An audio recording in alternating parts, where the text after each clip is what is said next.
Irmãos, eu vou entregar para os irmãos uma palavra. Eu já preguei sobre esse tema, que é muito comum. Muito comum não, é muito objeto de mensagens, não é? Eu preguei 2 vezes sobre essa mensagem, mas eu queria apresentá-la sob uma ótica diferente hoje, nessa manhã. Estava meditando nessa palavra, especialmente ontem, hoje logo cedinho, desde cedinho, e eu queria compartilhar com os irmãos a respeito disso. Né? E essa palavra tem esse título, né? O Jaboque, a terceira travessia.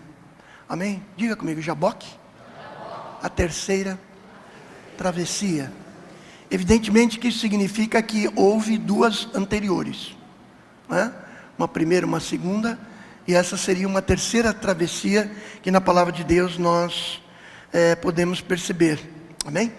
Eu recorri hoje bem cedinho ao nosso professor Betão, professor de hebraico, mestre de hebraico, que aliás tem aulas gratuitas pela internet, né? Quem não acessou ainda, né?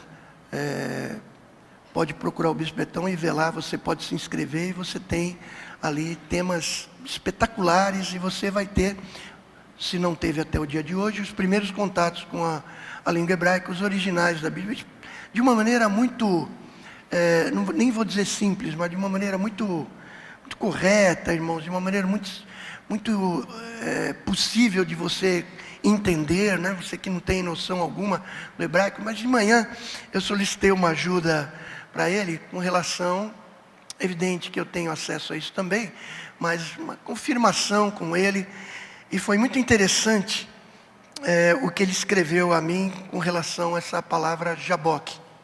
Na verdade, irmãos, eu entendo que essa palavra deveria fazer parte do nosso vocabulário espiritual, como aleluia, como amém, como tantas outras expressões bíblicas que nós usamos no dia a dia como povo cristão. Embora sendo parte do Antigo Testamento, evidente essa passagem, mas deveria, no meu entendimento, fazer parte do nosso vocabulário espiritual. E o professor Betão, me permita chamá-lo assim de hebraico, ele diz esvaziar ou esvaziar-se nas águas que levam o nosso peso. E aí ele fez uma relação com a palavra Jordão, Yarden, né? Yarden, do Rio Jordão, que significa o que desce, aquele que está esvaziando. E se fizermos um paralelismo, né? No sentido espiritual, até psicológico mesmo, né? Esvaziando a nós mesmos, a fim de podermos receber a bênção. Ninguém pode receber ou ser cheio quando não está vazio, né? Isso é físico. Então é preciso se esvaziar para poder ser cheio. E ele fala a respeito de uma correlação, escreveu, uma correlação que existe desses que se esvaziam com aqueles, em referência às bem-aventuranças, que são os humildes de espírito. E eu já tinha preparado a palavra também em função disso, né? Então ele cita o verbo Yavek, que tem a ver com esse Yabok, que é de Jaboque. É aquele que se transforma através de uma luta, através de um momento tenso. Aquele que passa por um momento de tensão, mas sai disso transformado. E essa palavra Yabok talvez tenha a mesma raiz de Yaakov, que é a palavra de Jacó, o nome de Jacó, que depois recebe o nome de Israel, como muito bem vocês sabem. Obrigado por essa colaboração tão importante. Eu já havia escrito antes dessa expressão Jaboque como luta, ou como travessia, como transformação, como esvaziamento ou transbordamento, também um derramar, ou até mesmo aquele que corre, não é? Ou seja, corre abaixo, ou seja, que flui. Irmãos, nada na palavra de Deus, eu não vou ter muita pressa hoje, viu, irmãos? Nada na palavra de Deus é coincidência ou é sem propósito. Quanto mais eu leio a palavra, e já o faço há 49 anos, eu descubro cada vez mais que aquilo que eu não sei é muito maior do que aquilo que eu sei, né? Que eu aprendi até aqui. E é absolutamente maravilhoso isso, porque é um fluir, é um caminho, irmãos, absolutamente pleno, né, de significado, e é fantástico, absolutamente pleno. Dessa vez, relendo essa passagem que eu já li, certamente dezenas, talvez centenas de vezes, não foi diferente. Mas eu queria fazer uma viagem aqui, os irmãos me permitam, né? Não é o essencial da minha palavra, é claro, mas é apenas uma viagem. Quando eu penso nesse Iaboque, ou então nesse Jaboque, como esse momento de transformação, e é esse questionamento que eu queria trazer, primeiramente para mim, e também para cada um de vocês no dia de hoje. Eu vou fazer isso de maneira tranquila, para que você fique menos impressionado com a forma como eu prego, seja lá como você entende isso, do que o que tem que ser realmente prestado atenção, que é o conteúdo.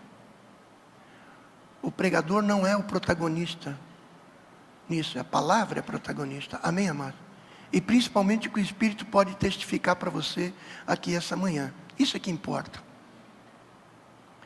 Eu estudei durante 11 anos, lá na Unicamp, durante o mestrado e o doutorado, eu estudei com a presidente do Instituto Jung do Brasil, Elizabeth Balk Zimmermann. Estudei com essa mulher que realmente me ensinou bastante coisa, embora não seja algo diretamente relacionado com a espiritualidade, mas ela tinha um link, evidentemente dentro da compreensão dela das coisas, mas que contribuiu muito para eu entender dimensões da vida espiritual. E uma das coisas que ela falava bastante é a respeito desses ritos de passagem. Os ritos de passagem. Quando você vai no catolicismo romano, eles mesmos consideram os sacramentos, sobretudo os 7 sacramentos, assim eles chamam, como ritos de passagem. Na teologia romana, eles mencionam isso, né? Então, passa pelo batismo, a crisma, né? Depois vem casamento, depois vem ordenação, vem até mesmo oração pelos mortos, consagração ao ministério, ou seja, aqueles 7 sacramentos da igreja romana que vocês devem conhecer de algum jeito, como ritos de passagem. Esses ritos de passagem, queridos, são momentos específicos da nossa vida, em que nós somos confrontados e instados, ou seja, não somos empurrados, mas somos questionados existencialmente da necessidade de algum momento de fazer uma mudança.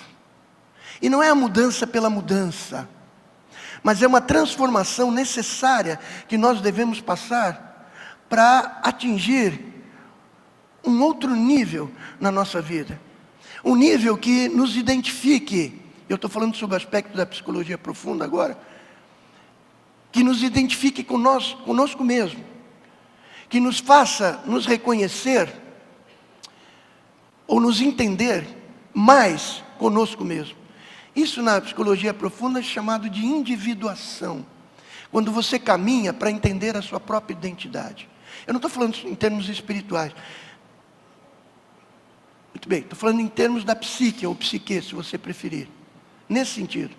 Momentos, queridos, em que nós chegamos em certos cruzamentos da vida, em que somos profundamente questionados em nós mesmos, para abandonar esse ciclo que nós estamos vivendo e entrar num novo ciclo de vida. Esse texto da palavra de Deus que eu vou ler para os irmãos, eu nem vou dizer mal comparando, mas se fôssemos avaliar apenas sob o aspecto da psique ou psique, ele diz respeito exatamente a isso. E ninguém aqui, eu tenho certeza absoluta, ninguém que está aqui essa manhã, ou que está me ouvindo, ignora que em vários momentos da sua vida, você já passou por isso. E que você foi levado a um questionamento profundo a respeito da tua existência. E do momento que você vive e da necessidade de viver um novo momento na tua vida. E evidentemente que quando nós lemos a palavra de Deus, nós vemos que esse movimento não é apenas psíquico. Embora, quando você estude um pouquinho menos superficialmente, um pouquinho mais profundamente, a questão da psique humana, você vai reconhecer que a espiritualidade cristã, ela tem essa conexão com esses movimentos mais profundos da alma e do ser, que não tem nada a ver com a espuma. Infelizmente, boa parte do povo cristão evangélico ama a espuma, aquilo que é aparente só, aquilo que é o movimento, aquilo que é o que transborda de fora para dentro. Mas o Senhor Jesus disse que rios de água viva fluiriam do seu interior. Não é de fora para dentro que se constrói a nossa espiritualidade, mas é de dentro para fora. Ainda que as questões exteriores possam contribuir para a consolidação da minha espiritualidade, ela é formada no íntimo, na comunhão com Deus. O Senhor diz em Isaías: eis que habito no alto e sublime trono, mas habito também no coração do contrito e do abatido de espírito, para consolar esse contrito e abatido de espírito. O reino de Deus está dentro de vós. São muitas, dezenas de passagens que apontam para o nosso interior e que deve fluir para o exterior. Porque Jesus diz muito firmemente que entrando no lugar secreto e buscando o Pai que está em secreto, teu Pai que te vê no secreto, te recompensará publicamente. Portanto, aquela experiência no secreto, na solitude, vai trazer resultados, certamente, que vão ser exteriorizados.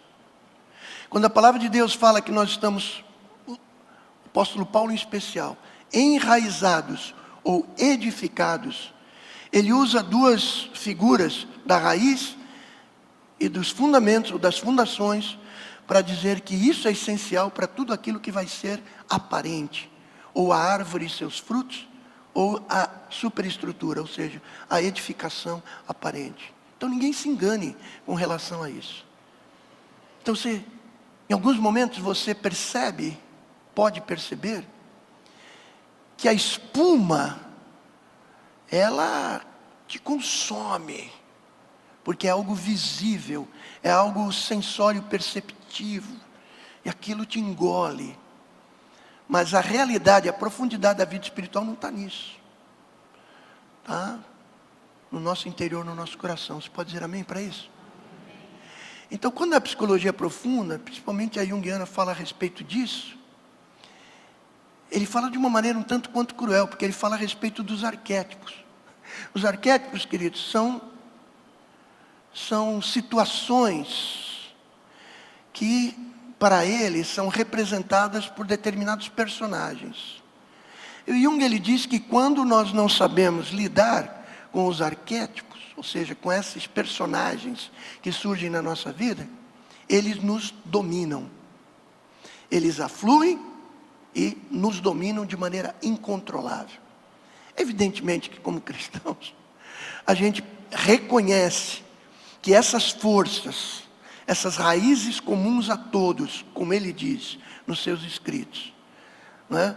São presentes na nossa vida, mas deixar-se dominar por isso é outra coisa, porque nós estamos em Cristo e somos controlados pelo Espírito Santo de Deus. Amém, amados? De tal forma que não apenas essas forças arquetípicas que se transformam no personagem do herói, do mago, da mãe, do pai e de outros 12 arquétipos que ele menciona, nós não somos dominados por isso. Não devemos ser dominados por isso, mas temos que ser controlados pelo Espírito de Deus, ainda que reconhecendo essa natureza humana, ainda reconhecendo que a nossa psique apresenta essas manifestações. Mas quando ele fala a respeito disso, ele diz, são esses momentos em que somos profundamente questionados e em busca do processo de individuação, ou seja, de buscarmos ser o que verdadeiramente somos. A psicologia diz isso. Sob o ponto de vista cristão, nós diríamos reconhecer o que somos humanamente falando. Mas, amados, nós temos uma nova natureza em Cristo Jesus. Nós não somos mais carnais, arquinóis. Nós temos uma nova natureza espiritual, que conflita com essa natureza humana. Então a questão não é de aceitar isso que emerge e que nos domina, por não sabermos lidar com isso. Não. Nós temos a presença do Espírito Santo de Deus em nós. E ainda que tenhamos essa natureza latente e querendo nos dominar muitas vezes, o apóstolo Paulo diz, nós não nos deixaremos dominar por isso. Quantos estão entendendo o que eu estou dizendo? Diga glória a Deus. O que se passa nessa passagem aqui, irmãos, não é diferente. E esse rito de passagem na vida de Jacó é algo que eu entendo que obrigatoriamente deva acontecer na vida de cada um de nós em algum momento. Até o Milton Nascimento reconhece isso quando ele escreve Travessia. Ele acaba um relacionamento e diz que ele quer a morte por conta disso. E daqui a pouco ele percebe que na estrada, no caminho dele, eu não quero mais a morte, tenho muito que viver. Vou querer amar de novo, e se não der, não vou sofrer. Já não quero, hoje passo. E aí ele termina falando de uma maneira esperançosa de um novo momento que ele tem que viver na vida. Queridos, isso não é coisa de cristãos, não é coisa de gente humana, de pessoa humana, que percebe que está sendo engolido pela realidade de uma humanidade caída, de uma humanidade que sofre, de uma humanidade que não dá conta dos problemas, das tensões, dos sofrimentos, e que precisa de uma nova fase na vida, precisa mudar, né, o ciclo da sua vida. Só que as pessoas, via de regra, não sabem lidar com isso. Mas a palavra de Deus nos instrui a respeito disso. E Jacó passa por essas mesmas tensões, não tenham dúvida disso. Vamos ao primeiro texto que nós temos aí, queridos. Em Gênesis capítulo 32, verso 22, nós lemos, naquela mesma noite, Jacó se levantou, tomou suas 2 mulheres, suas 2 servas, e seus 11 filhos, e, todos juntos. Novamente. Olha aqui para mim. Isso foi uma ação geográfica. Ele passou por aquele rio da Jordânia. Fica ali na Jordânia. É uma ação pontual, geográfica, pegou a si e os seus e passou por um rio. A história poderia terminar aí. Evidentemente que a Bíblia não relataria um acontecimento só para mostrar que ele estava numa caminhada e ele estava passando. Não, o sentido dessa transposição é um verdadeiro rito de passagem na vida dele. Para os cristãos evangélicos, se nós fôssemos usar a expressão rito de passagem, nós falaríamos a respeito da conversão, que não é por mérito próprio, é pela graça mediante a fé em Jesus. Poderíamos citar o batismo como um rito de passagem. Poderíamos citar o batismo com o Espírito Santo como um rito de passagem. São momentos paradigmáticos na nossa vida. São momentos de novos modelos, vamos dizer assim, que mudam completamente a nossa vida. nada superou, na minha experiência pessoal, a minha conversão, a misericórdia e a graça de Deus sobre a minha vida. Nada superou. 10 anos depois, ou antes disso, no dia 2 de julho de 1978, eu fui batizado nas águas. Então eu passo a ter comunhão com a comunidade, a testemunhar publicamente. Depois eu recebi minha consagração para a liderança dos jovens, 1º de janeiro de 1980. Fiquei 11 anos. Depois fui consagrado diácono. Depois fui consagrado obreiro. Em 3 de janeiro de 1993, eu fui consagrado pastor aqui adjunto com a igreja, com o grupo de pastores que estavam aqui. Mas em outros momentos da minha vida, queridos, como aconteceu por 2 vezes, eu estava em determinado local, não posso falar sobre isso porque vai demandar muito tempo, em determinado local, e eu olhei para o céu, foram 2 madrugadas, e eu me perguntei: Deus, o que é que eu estou fazendo aqui? Havia uma ruptura, um momento da minha vida tão profundo que eu levantei para o céu, estava ao ar livre, eu perguntei: Deus, o que eu estou fazendo aqui? E logo em seguida eu experimentei uma outra passagem na minha vida. Amém, amados? Eu tenho certeza que se eu desse oportunidade para testemunhos aqui, você poderia identificar um ou mais momentos de passagem na tua vida. Aqueles momentos onde diga: eu não quero mais a morte, tenho muito o que viver. Vou querer amar de novo. Ou seja, e você percebeu que algo tinha que ser deixado para trás, e você tinha que olhar com olhos renovados para frente. E aquilo foi fundamental para que você chegasse até o dia de hoje como você está. Amém, amados? Então todos nós passamos por isso. Sob o ponto de vista, sob a dimensão psíquica, eu procurei falar de uma maneira um tanto superficial com vocês aqui, mas principalmente sobre o aspecto espiritual. Nós passamos por isso. Essa luta, essa travessia, esse esvaziamento, essa transformação, essa estrada pela qual nós corremos. E esse, queridos, é o poder do segredo contra a malignidade na nossa vida. Para que nós não fiquemos patinando num ciclo que deve ser superado, para que a gente conheça outras dimensões da nossa vida. Amém, amado? Principalmente do ponto de vista espiritual. Porque esse momento na vida de Jacó foi um momento de crise. Foi um momento de fato, hein? Não é simbólico. Momento de vida ou morte.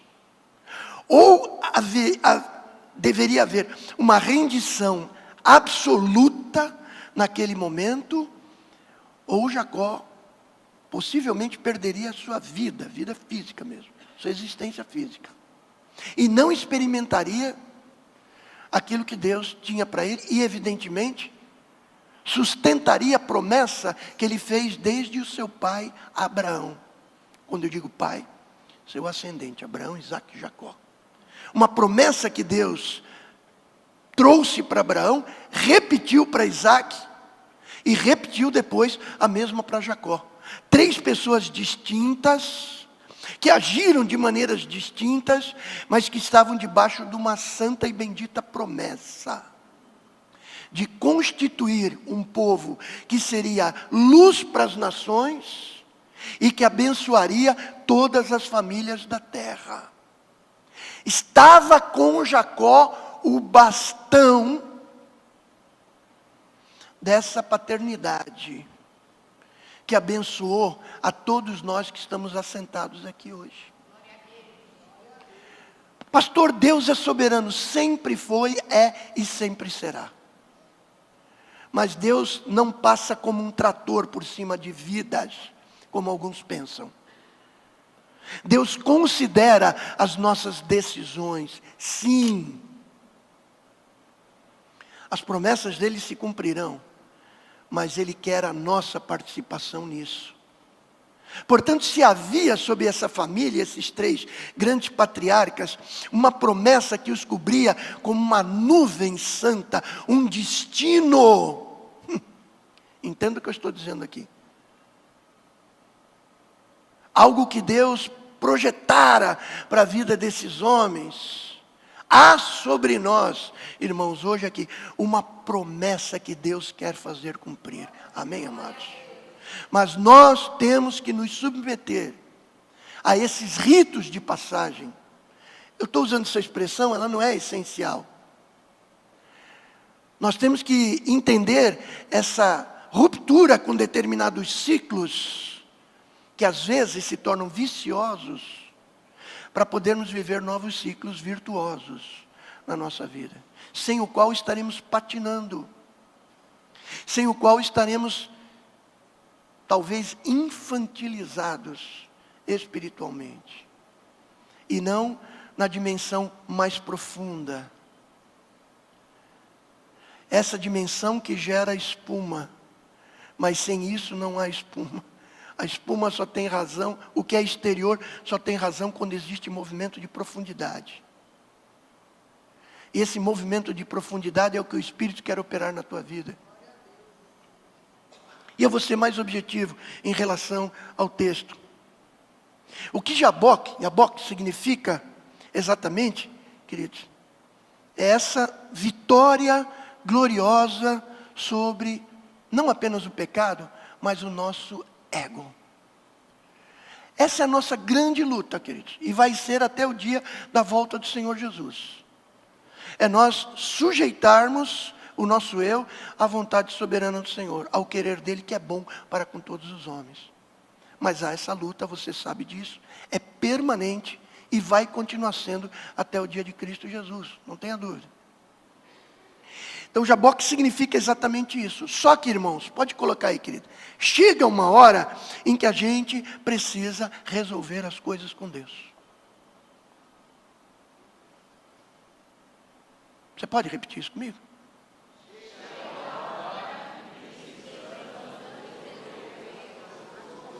O que é que você está procrastinando hoje?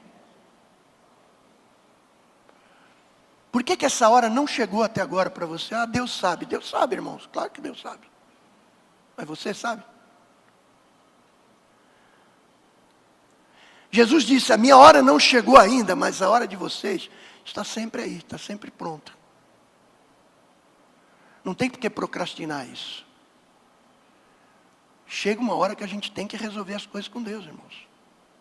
Porque senão você vai viver como Jacó viveu até aqui. E você conhece bem a história de Jacó, eu vou fazer apenas algumas pontuações. Resolver as coisas com Deus, irmãos, significa a gente enfrentar a nós mesmos.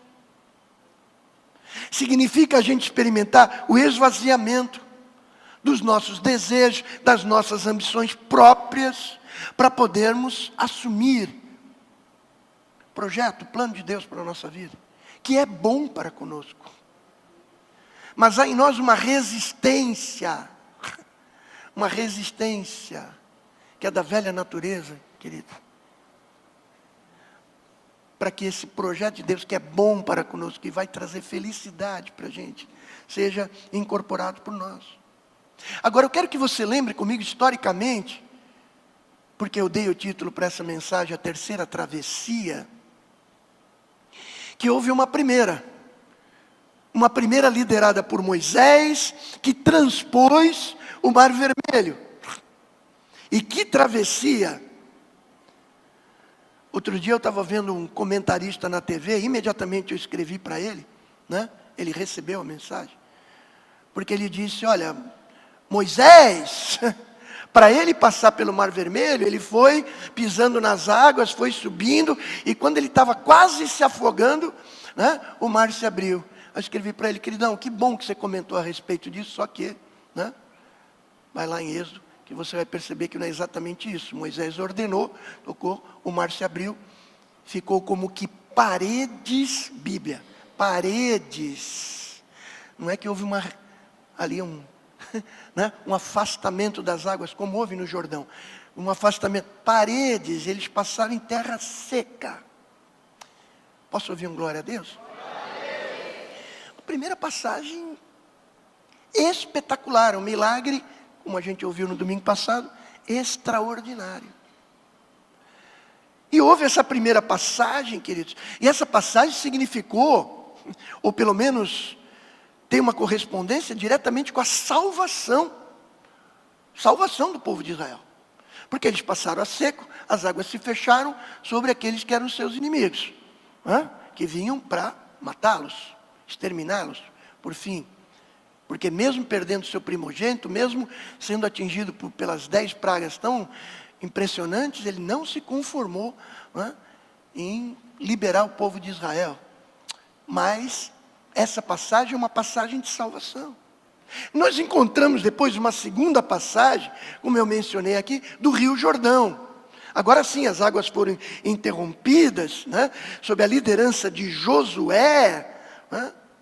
Mas se a travessia, se o rito de passagem, para usar o termo aí que eu estou usando hoje, foi a passagem do Mar Vermelho representando a salvação, a travessia do Jordão, sob a liderança de Josué, era para que eles pudessem tomar posse, como a gente fala hoje, mas literalmente é isso, tomar posse, por direito de uma promessa que havia sido dada a eles. E eles de fato entram naquela terra, e ainda que sob crise, sob luta, eles tomam posse daquela terra. Mas eu quero que você perceba o seguinte, e a gente possa fazer um rebatimento com a nossa realidade hoje, para que a gente não fique só sob a dimensão histórica. Houve a salvação, houve a incorporação, vamos dizer assim, das promessas de Deus. Você foi salvo, em Cristo Jesus você recebeu todas as possessões da salvação, ou seja, o batismo nas águas, o batismo com o Espírito Santo, você tem a palavra, você tem vida de oração, você tem crescimento e maturidade. Coisas, características que você recebeu, queridos, por ter sido salvo e por ter o teu nome escrito no livro da vida e você ter agora participação como cidadão do reino de Deus. Pode dizer glória a Deus? Então, pastor, podia fechar a história aqui. Não fechou. Não fechou. Houve uma terceira travessia, que é essa. Porque, meu irmão, preste atenção. Muitos deixam o Egito, como o povo de Israel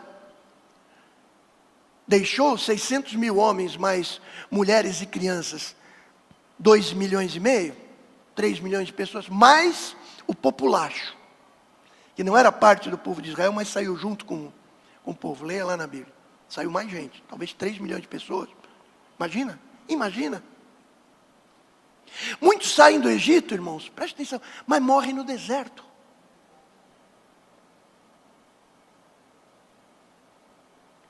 Pessoas salvas em Cristo que estão morrendo no deserto. Não passaram pelo rito da posse da terra prometida, ou seja, das bem-aventuranças que a salvação traz, que são ligadas às suas promessas. Ou seja, deixam o mundo, mas não entram na alegria do Senhor.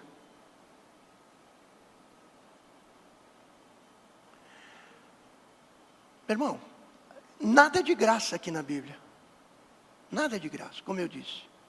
Se há uma passagem para que você seja salvo, se há uma passagem para que você receba todas as bênçãos da redenção, como diz o teólogo Mackintosh, não só as bênçãos da criação, comida, água, chuva e tal, que cai sobre justo e injusto, mas as bênçãos da redenção que é só para os filhos de Deus. O que é questionado aqui nessa terceira passagem é: Jacó era salvo, tinha promessa para a vida dele, nós somos salvos, temos as bênçãos da redenção para a nossa vida, mas entrou no repouso de Deus? Sim ou não? Jacó não tinha o repouso de Deus. Ele não tinha uma consciência imaculada. Ele era um vagabundo, na expressão correta da língua portuguesa. vagava daqui para ali, por conta de uma consciência maculada. E isso na vida de Jacó foi representado, amados, exatamente pela sua forma de ser, né? E pelas atitudes que ele tomava. Como é que nós estamos hoje? Temos a salvação, temos as bênçãos da redenção, mas estamos no descanso do Senhor. Descanso, queridos, não é ficar sem fazer nada. É ter uma consciência imaculada. É participar da santidade do Senhor na nossa própria vida. É esse questionamento que nos leva a entender esse momento na vida de Jacó. E é esse questionamento que nos faz fazer um rebatimento para a nossa vida no dia de hoje. Jesus diz: vinde a mim os cansados e oprimidos, e eu vos aliviarei. Alívio é descargo. É descargo. Tirou o peso sobre a nossa vida. Mas aprendei de mim, que sou manso e humilde de coração, e achareis descanso. O descanso vem depois do descargo. Ou seja, de tirar a carga sobre nós. Mas o descanso, aprendei de mim. Aprendei de mim. Processo. E aí você vai entrar no descanso. Não é algo assim. Não é da noite para o dia. Exige convivência. Exige intimidade. Exige caminhar no percurso. Com Cristo para Cristo. Repita comigo. Com Cristo para Cristo. Ele nos chama para Ele, mas Ele vem junto. Então veja que no Novo Testamento há uma reflexão teologizada, claro, a respeito disso pelo autor de Hebreus. Vamos lá, capítulo 3, 19, diz: assim, vemos que não puderam entrar por causa da incredulidade. Não está falando a respeito de Jacó, mas está falando daqueles que receberam a promessa, mas não entraram no descanso no Senhor. Vamos lá. Seguindo em Hebreus ainda.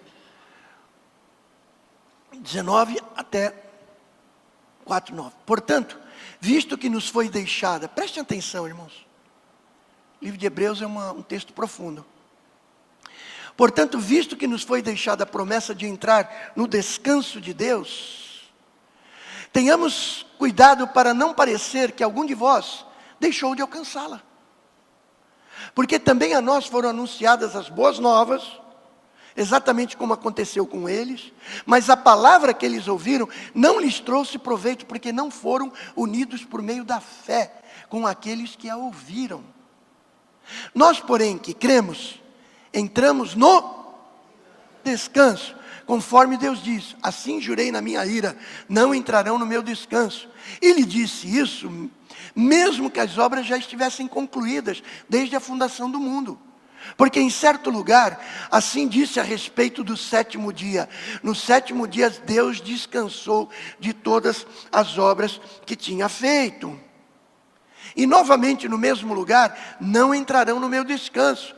Visto, portanto, que resta entrarem alguns naquele descanso, e que, por causa da desobediência, não entraram aqueles aos quais anteriormente foram anunciadas as boas novas. De novo, determina certo dia, hoje, falando por Davi, muito tempo depois, segundo antes tinha declarado: hoje, se ouvirem a sua voz, não endureçam o coração. Ora, se Josué lhes tivesse dado descanso, agora ele está citando ali o povo que traspassou o Jordão. Não falaria posteriormente a respeito de outro dia. Portanto, resta, agora é para a gente, resta um repouso sabático para o povo de Deus. Porque aquele que entrou no descanso de Deus, também Ele mesmo descansou de suas obras, como Deus descansou das suas. Portanto, esforcemo-nos, repita essa expressão. por entrar naquele descanso, a fim de que ninguém caia segundo aquele exemplo de desobediência. Você pode aplaudir o nome do Senhor, amados?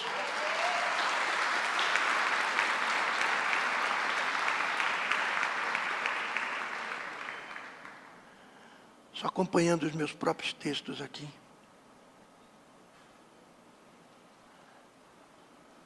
Compreende? Esse é o sentido espiritual daquilo que aconteceu geograficamente. Porque as coisas geográficas que aconteceram, históricas que aconteceram no Antigo Testamento, eram sombras das realidades espirituais que a igreja deveria viver no dia de hoje. É profundamente explicativo esse texto, irmãos, quando se trata, olha aqui, de não apenas ter sido salvos, de não apenas ter herdado a promessa da terra, mas não entraram no descanso. Você sabe, irmãos, que a Bíblia não esconde as nossas mazelas. Porque mesmo aquela geração toda do deserto, tendo visto as maravilhas, os milagres tremendos, não apenas a abertura do mar, mas a coluna de fogo que os aquecia no frio noturno do deserto, como a nuvem que os cobria do sol inclemente ali durante o dia, queridos. Mas quando entraram na terra, quem entrou na terra, a geração que entrou na terra, queridos, não sabia nada do que tinha acontecido. Por quê? Não houve transmissão de toda essa história espetacular daquilo que Deus havia feito. Aí eu poderia entrar numa pregação a respeito da responsabilidade da nossa geração.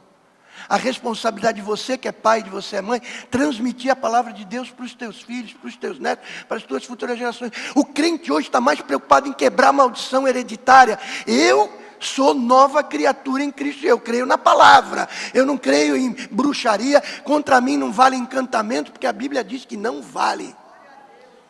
O meu passado está crucificado com Cristo, querido. Eu sou nova criatura, as coisas velhas passaram, e para mim tudo se fez novo.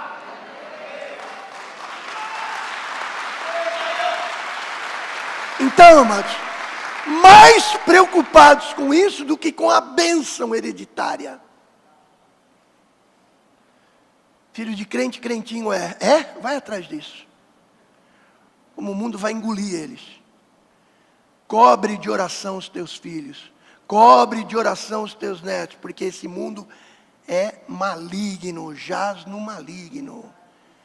E não pense você de maneira ufanista que as coisas vão melhorar. A igreja do Senhor Jesus cresce, a igreja do Senhor Jesus se espalha por todo o mundo, mas esse mundo está condenado para o fogo. A Babilônia vai cair, irmãos. Não sou profeta da tragédia. Leia a Bíblia. Somos responsáveis, queridos, pela transmissão do bastão para os nossos filhos e netos, irmão. E se a gente não faz isso, vai acontecer o que o autor de Hebreus está falando. Foram salvos, libertos, preservados, receberam a promessa, mas não entraram no descanso do Senhor. Então, queridos, é uma coisa dura carregar peso na sua vida. Coisa difícil. Mágoa incurável, pecado não superado, amor pelo mundo. Hoje, muita fome de Deus, amanhã, atraído por esse mundo. E aí vem os teólogos da vitória total. Não existe vitória total. Nós estamos no caminho, queridos. Em Cristo somos mais que vencedores. Amém, amados? Mas nós temos que enfrentar os gigantes que sempre voltam. Para quem acha que só existiu Davi, leia a Bíblia. Golias, perdão. Leia a Bíblia. Os gigantes sempre voltam. E até o último dia da tua existência terrena, não quero te desanimar, pelo contrário, você vai ter que lutar, irmãos. Amém? Existe a teologia da vitória total, vitória total. Crente não peca, crente não erra. É só você olhar no espelho da vida que você vai perceber que isso não é verdade. Então não é perfeição sem pecado, irmãos, mas libertação do pecado que nos aprisiona e nos faz livres. Amém, amados? É livrar-se, como diz o apóstolo Paulo, do poder dominante do pecado da nossa vida, que está sobre nós. Essa é a questão. Essa é a questão. Então, há esse momento do Mar Vermelho, esse momento do Rio Jordão, e essa terceira travessia necessária, chamada Jaboque. Lugar abandonado, queridos. E um lugar que tem que ser enfrentado a sós. É só você e Deus. No Mar Vermelho tinha todo o povo, tinha o grande líder Moisés. No Rio Jordão tinha o grande líder Josué, cercado também do seu exército. Jaboque, você não vai ter amigos, você não vai ter conselheiro, você não vai ter exército, é só você e Deus. Não tem tua mulher, não tem teu pastor, não tem teu irmão queridão de fé. Essa passagem você vai ter que enfrentar sozinho, queridos. Vamos lá, Gênesis 32, 24. Jacó ficou sozinho. Um homem lutava com ele até o romper do dia. Irmãos, olha aqui para mim. É nesse momento que Deus vai tratar contigo. É nesse momento que Deus vai tratar o teu pecado. Nesse momento que Deus vai tratar o teu caráter. Jacó lutando naquele momento por uma herança. Esaú, o seu irmão enraivecido, irado contra ele. Encontra um Jacó, que é um pai amoroso, que é obediente a Deus, que amava a verdade. Mas tem um Esaú que vem com 400 homens, você sabe, para cima dele. E mesmo assim, Jacó entra em oração. Capítulo 32, verso 10. Sou indigno de todas as misericórdias e de toda a fidelidade que tens usado para com o teu servo. Senão ele já estava lascado. Pois com apenas o meu cajado atravessei esse Jordão. Já agora sou 2 grupos. Mas perceba, ele reconhece a sua salvação, ele reconhece a promessa, ele sabia da promessa de Deus para a vida dele, que havia dado a Abraão e a Isaac. Eu tenho a salvação, eu tenho a promessa, Deus é que garante isso, mas ele continua evitando problema. Olha aqui para mim, cedendo, aparando arestas. Ele prepara para Esaú cabra, camelo, touros, ovelhas, mulas e carneiros. E diz no verso 20, eu vou aplacar a ira do meu irmão. Olha aqui. Tem a salvação, tem a promessa, ele sabe que Deus vai cumprir. Mas entrar no descanso é na força do meu braço. Eu vou dar conta disso. E aí a palavra-chave aqui na vida de Jacó é apaziguamento. Olha aqui, queridos. É a palavra que muitos usam para não enfrentar o rito de passagem. Deixa eu colocar panos quentes. Ou como se usa hoje em dia, deixa eu passar pano.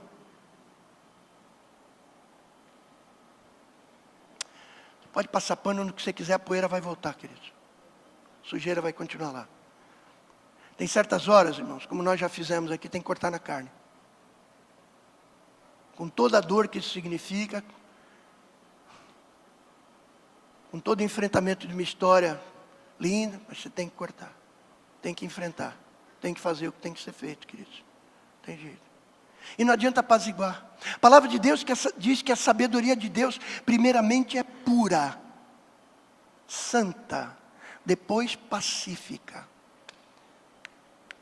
Quantos sacaram? Quantos sacaram? Vou repetir. Sabedoria de Deus, primeiramente, é pura, santa, depois pacífica. Não é o contrário. Para você agir corretamente, às vezes você não pode buscar só o apaziguamento. Você tem que buscar fazer aquilo que é certo, ainda que doa quem doer. Para depois você ter paz. Para depois você ter descanso. E Jacó estava fazendo exatamente o contrário. Estava procurando esse apaziguamento, irmãos, com o irmão, e não tratando daquilo que ele tinha que tratar. Então Jaboque, queridos, é o lugar da espiritualidade verdadeira. Pode colocar aí, minha irmã. Diga comigo, Jaboque é o lugar da espiritualidade verdadeira. Olhe para mim aqui, preste atenção. Eu fiz um breve relato aqui, né, daquilo que aconteceu antes. Ele teve uma experiência em Betel, em Gênesis 28, verso 12, verso 13, verso 14, verso 16, verso 17. Preste atenção, não foge com a tua mente. Verso 13 e 14, ele viu aquela escada, anjos subindo e descendo. Ele tinha dormido sobre uma pedra. O verso 16 e 17, ele acorda ali estupefato com aquela visão maravilhosa. Irmãos, eu escrevi, reproduzi o que ele disse ali. Presta atenção, ele diz: o Senhor está aqui e eu não sabia. Camarada salvo, herdeiro de uma promessa, um homem que orava, um bom pai, papapá. O Senhor está aqui, eu não sabia. A presença de Deus para ele não era uma realidade cotidiana com ele, não era. Pior. Em Gênesis 28, versos 20 a 22, presta atenção. Depois disso tudo, dessa coisa, sabe, impactante, luminosa, não é luminosa, luminosa, aquele nume, aquela coisa, aquela epifania, né? Veja o que ele diz: se o Senhor me der pão, se o Senhor me der vestes, se o Senhor me der proteção e paz pelo meu caminho, o Senhor será o meu Deus. Esse lugar será a casa de Deus, e de tudo que eu arrecadar, eu darei o dízimo. Irmãos, eu tenho dito, só Deus para aguentar Jacó. Mas você está rindo? Só Deus para te aguentar. Só Deus para me aguentar, irmãos. Porque nós somos diferentes disso.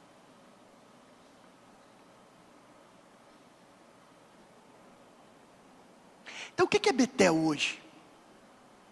Betel hoje, queridos, sem nenhum demérito à palavra, é a presença de Deus manifesta, sem nenhuma transformação do homem interior. E muitos estão buscando essa experiência nas igrejas.